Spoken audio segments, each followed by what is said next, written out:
एक धमाका, 2 बच्चे और एक पूरा राज्य फिर से जलने की कगार पर। लेकिन असली सवाल यह नहीं है धमाका किसने किया। असली सवाल है जब सच ही बंद हो जाए तो सच बताता कौन।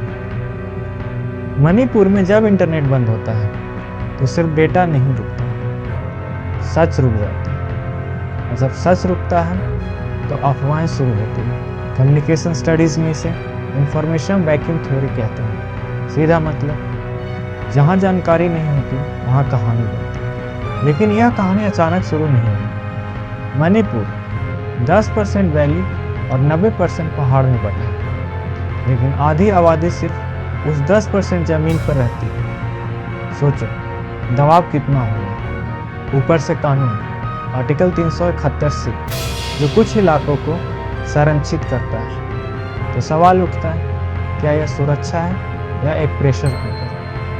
फिर आता है 7 अप्रैल 2026।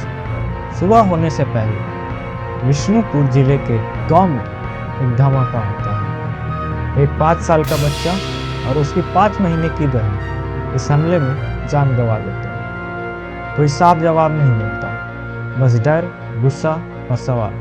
और यहीं से सब बदल जाता है। कुछ ही घंटों में सड़कों पर गुस्सा दिखने लगता है, रास्ते बंद हो जाते हैं, ट्रकों को रोका जाता है, भीड़ सड़कों पर उतर आती है। लोग जवाब चाहते हैं लेकिन जवाब नहीं होता। और जब जवाब नहीं होते तो हर इलाका अपना अपना सच बना लेता है। अफवाहें फैलती हैं। कोई कहता है यह एक प्लान अटैक था, कोई इसे साजिश बताता है, और कुछ लोग दावा करते हैं कि हमलावर यहीं कहीं छिपे हैं। लेकिन ठोस सबूत किसी के पास नहीं होता। फिर भी अफवाहों फैक्ट से तेज दौड़ती है। इसी बीच भीड़ एक सुरक्षा कैंप की तरफ बढ़ती है। रिपोर्टर्स के अनुसार वहाँ तोड़फोड़ होती है, लोग अंदर घुसने की कोशिश करते हैं और कुछ लोग हथियार तक पहुँचने की कोशिश करते हैं। और जैसे ही क्योस बढ़ने लगता है गोलियाँ चलती हैं। Central reserve police force CRPF की ओर से फायरिंग की जाती है। कम से कम 2 लोगों की मौत की आधारिक पुष्टि की गई है, जबकि कुछ रिपोर्टर्स ने संख्या इससे अधिक बताई गई।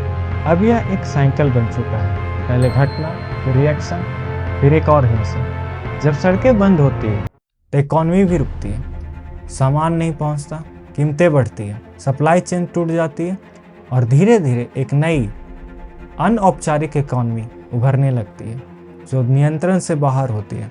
अब सबसे अनकंफर्टेबल सवाल उठता है, क्या यह सिर्फ लोगों के बीच का संघर्ष है या सिस्टम की भी विफलता है। कई बार कहा गया कि स्थिति समान हो रही है, लेकिन हर नई घटना इन दावों को चुनौती देती है। एक्सेस नाउ जैसी संस्थाएं भी कहती है कि बार बार इंटरनेट शटडाउन ट्रस्ट को कमज़ोर करते हैं। तो सवाल यह है, अगर भरोसा ही नहीं बचा तो नियंत्रण कैसे होगा। यह सिर्फ ज़मीन की लड़ाई नहीं है या परसेप्शन की लड़ाई है।